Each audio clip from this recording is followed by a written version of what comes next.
Tadipatri TDP నేత జేసీ ప్రభాకర్ రెడ్డిపై సైబరాబాద్ సిపికి నటి బీజేపీ నాయకురాలు మాధవీలత ఫిర్యాదు చేశారు. సినిమాల్లో నటిస్తున్న మహిళలపై ప్రభాకర్ రెడ్డి చేసిన వ్యాఖ్యలు సభ్య సమాజం తలదించుకునే విధంగా ఉన్నాయని అన్నారు.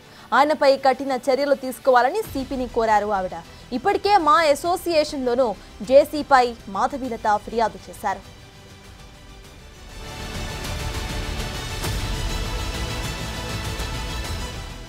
న్యాయం జరిగేంత వరకు వదిలేది లేదంటున్న మాధవీలతతో మా ప్రతినిధి Sujatha face to face. Prabhakar Reddy చేసినటువంటి వ్యాఖ్యల మీద ప్రస్తుతం సైబరాబాద్ సిపికి కంప్లైంట్ ఇచ్చారు మాధవీలత. చెప్పండి, అసలుకి ఈరోజు సిపి గారిని కలిసాక ఏమని కంప్లైంట్ చేశారు? కంప్లైంట్ అంటే జేసీ ప్రభాకర్ రెడ్డి గారు ఎగ్జాక్ట్గా ఎలాంటి పదాలు యూజ్ చేశారు వాటిని మాత్రమే మెన్షన్ చేయడం జరిగింది. సో కొత్త వర్డ్ అయితే అస్సలు ఏం మెన్షన్ చేయలేదు. దాని తర్వాత సోషల్ మీడియాలో నాకు వస్తున్న థ్రెటన్స్, వాళ్ళు యూజ్ చేస్తున్న భాష అండ్ వాటిని దానివల్ల నా పేరెంట్స్ ఎలా సఫర్ అయ్యారు, నేను సైకలాజికల్గా ఒక 15 days నుంచి ఎంత ట్రోమా ఫేస్ చేస్తున్నాను, స్లీప్లెస్ నైట్స్, వీటిని మాత్రమే మెన్షన్ చేసి నాకు ఒక ఉమెన్ డిగ్నిటీని ఆయన భంగపరిచారు. కాబట్టి దానికి సంబంధించి నాకు సేఫ్టీ సెక్యూరిటీ కావాలని కమిషన్ కంప్లైంట్ ఇవ్వడం జరిగింది. ఎన్నో చోట్ల 31st నైట్ అనేది ఈవెంట్స్ జరుగుతూ ఉంటాయి. ప్రతి ఒక్కరు కూడా, మహిళలు కూడా ప్రైవేట్గా వెళ్ళడం, వాళ్ళు పార్టీలో పార్టిసిపేట్ చేయడం, కొంచెం రిలాక్స్ కోసం వెళ్తూ ఉంటారు. సో దాన్ని తప్పుపట్టే విధంగా మీరు చేశారు వ్యాఖ్యలు మహిళలకు వెళ్ళినటువంటి పార్టీని ఉద్దేశించి అంటున్నారు. ఎంతవరకు వాస్తవం? అది కూడా పబ్లిక్ వీడియో ఇప్పటికీ నా ఇన్స్టాగ్రామ్లో ఉంది. నేనైతే డిలీట్ చేయలేదు. నేను ఎక్కడా కూడా అబ్యూజివ్గా కానీ లేకపోతే పార్టీకి వెళ్ళడం తప్పు అని కానీ అనలేదు. తిరిగి వచ్చే దారిలో అని మాత్రమే చెప్పాను. మీరు పార్టీ అసలు చేసుకోవద్దు, ఈ పార్కులు అంత రచ్చ జరుగుతున్న అట్లా చెప్పలేదు. తిరిగి వచ్చే దారిలో 31st నైట్ పోలీసులు కూడా ఎంతమందికి రక్షణ కల్పిస్తారు.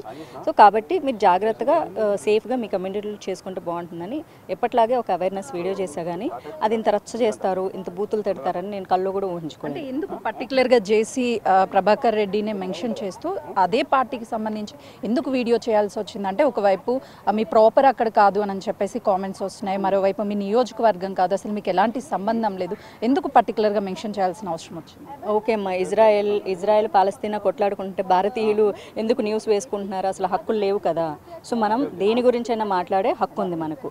At the same time being an Indian, నేను ఏ ప్రాంతం గురించైనా మాట్లాడగలను. నాకు 100% రైట్స్ ఉన్నాయి. కాదనే రైట్స్ ఎవరికి లేవు. అసలు మా ఊరు గురించి ఎందుకు మాట్లాడుతా అంటే I'm Indian citizen, I talk. నేను చాలా రెస్పాన్సిబుల్గా మాట్లాడతాను. ఎందుకంటే మీరు హైదరాబాద్లో ఉండే మీరు ఉమెన్ కాకుండా పోరు, తాడిపత్రిలో అంటే వాళ్ళు ఉమెన్ కాకుండా, women is a women everywhere, she is a women, she has her own dignity and తనకు సేఫ్టీ కావాలి, అంతే. మీరు మాట్లాడింది పార్టీ నాయకురాలుగా మాట్లాడారా, లేకపోతే ఒక ఉమెన్స్ సేఫ్టీ గురించి మాట్లాడారా? ఆ రోజు నేను ఎప్పట్లాగే మామూలుగా 2 వీడియోలు చేశాను. తాడిపత్రి దాని గురించి ఒకటి చేశా. రెగ్యులర్గా కూడా 31st నైట్ తాగి తందనాలు ఆడొద్దు అమ్మాయిలు, మీరు మీ లైఫ్, మీ మానం ప్రాణం మీరే సెక్యూరిటీ, పోలీసులను నిందించొద్దని కూడా ఇంకో వీడియో కూడా చేయడం జరిగింది. అలా ర్యాండమ్గా చేశాను. బట్ ఆయన వీడియోలో చెప్పినట్టు ఇప్పుడు అన్ని ఛానల్స్కి నేను ఒక్కదానే చేశానంటే ఎవరు నమ్మట్లే. బట్ ఆయన వీడియోలో ఇంకో మాట అన్నారు, RSS, Bajrang Dal, Hindu Vahini and ఇంకేంటి విహెచ్పి, బీజేపీ వాళ్ళందరూ ఈమెను ఎగదోసారు అన్నారు కదా. సరే, ఈ సంస్థలన్నీ నా వెనక ఉన్నాయి అనుకోండి. అంటే ఆ సంస్థలన్నీ మీ వెనుక ఉన్నాయి అని చెప్పేసి ఆ పర్సన్ చెప్పారని మీరు అంటున్నారు. మరి ఇప్పుడు మీ దగ్గరకి అంత వాళ్ళంతా కూడా మద్దతుగా వస్తున్నారు. అసలు పార్టీ నుంచి సపోర్ట్ ఏమైనా ఉందా మీకు? అంటే ఉంటుందమ్మా, మరి మా పార్టీ వాళ్ళే కదా. ఆయన చెప్పింది బయట సంస్థలు కాదు, మా పార్టీ అనుబంధ సంస్థలే అవన్నీ కూడా.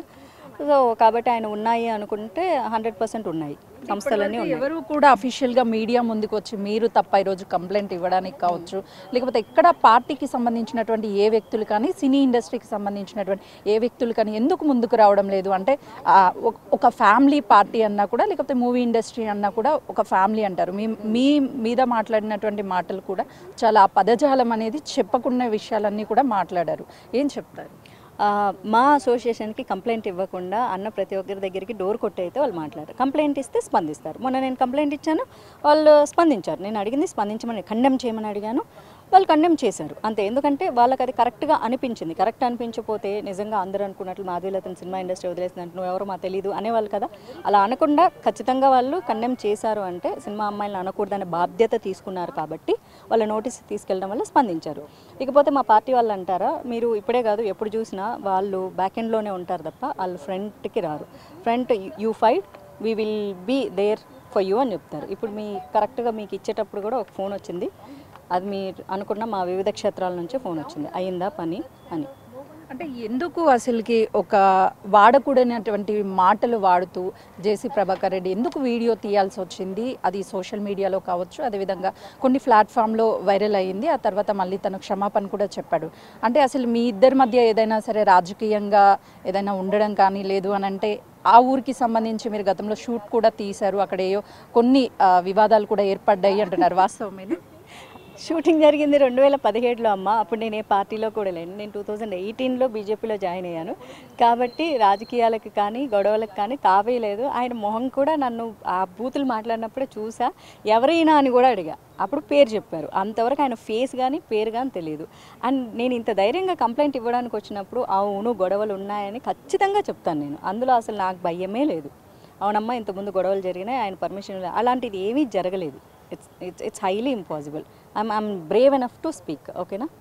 అటు క్షమాపణ కూడా చెప్పడము, సరే నా పెద్ద వయసు నాకు తెలియకుండా ఏదో ఫ్లోలో అనేసాను అని చెప్తున్నారు. అవన్నీ వెనక్కి తీసుకుంటా అంటున్నారు. మీరు కంప్లైంట్స్ అన్ని కూడా వెనక్కి తీసుకోవడానికి సిద్ధంగా ఉన్నారా? లేదమ్మా, నేనైతే వెనక్కి తీసుకునే ఉద్దేశమే ఉంటే అది నేను అసలు క్షమాపణ కూడా ఎక్స్పెక్ట్ చేయలేదు, to be honestly.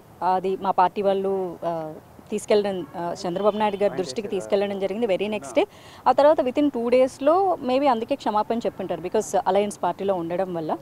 So BJP నా వెనక లేదు అంటే దట్స్ అబ్జల్యూట్లీ రాంగ్. వెనకే ఉన్నారు వాళ్ళు యాక్చువల్లీ చెప్పాలి అంటే. అందుకే క్షమాపణ చెప్పారు. కానీ బట్ ఆ క్షమాపణ చెప్పిన విధానం ఫస్ట్ ఆఫ్ ఆల్ నేను ఎక్స్పెక్ట్ చేయలేదు.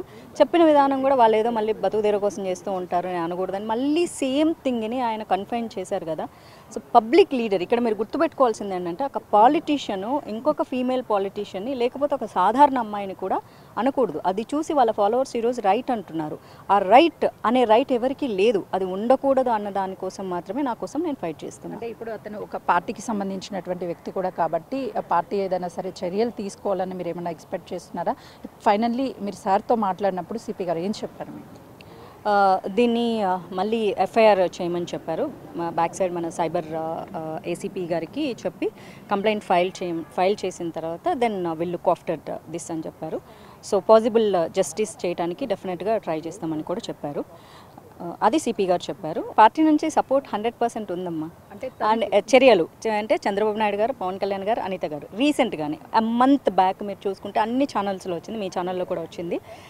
ఆడపిల్ల మీద ఎవరైనా అబ్యూజివ్ కామెంట్స్ చేస్తే మా పార్టీ వాళ్ళైనా పక్క పార్టీ వాళ్ళైనా సాధారణ అమ్మాయి మీదైనా వాళ్ళని వదిలిపెట్టే సమస్య లేదు, సరైన చర్యలు తీసుకుంటాము అని నొక్కి ఒక్కానించి చెప్పిన కారణంగా ఆ చెప్పింది చెప్పినట్లు చెయ్యాలని కోరుకుంటున్నాను. ఓకే, చూసినాం కదా. ప్రస్తుతం అయితే మాత్రము ఎఫ్ఐఆర్ని కూడా నమోదు చేయాలి అని చెప్పేసి ఆ కంప్లైంట్ ఇవ్వగానే అటు సిపి కూడా రెస్పాండ్ అయ్యారని చెప్తున్నారు. ఖచ్చితంగా పార్టీలో ఎవరైనా సరే సాధారణ మహిళ అయినా కావచ్చు, అదేవిధంగా అపొలిటికల్ నుంచి వచ్చినటువంటి మహిళ మీదైనా సరే అసభ్యకరంగా ఎవరైనా సరే వ్యాఖ్యించినా సరే, అదేవిధంగా వాళ్ళని దూషించే ప్రయత్నం చేసినా ఖచ్చితంగా కూడా వాళ్ళ మీద పార్టీ చర్యలు తీసుకోవాలి అంటూ మాధవిలత చెప్తున్నారు. కెమెరామెన్ శ్రీకాంత్తో సుజాత, సైబరాబాద్.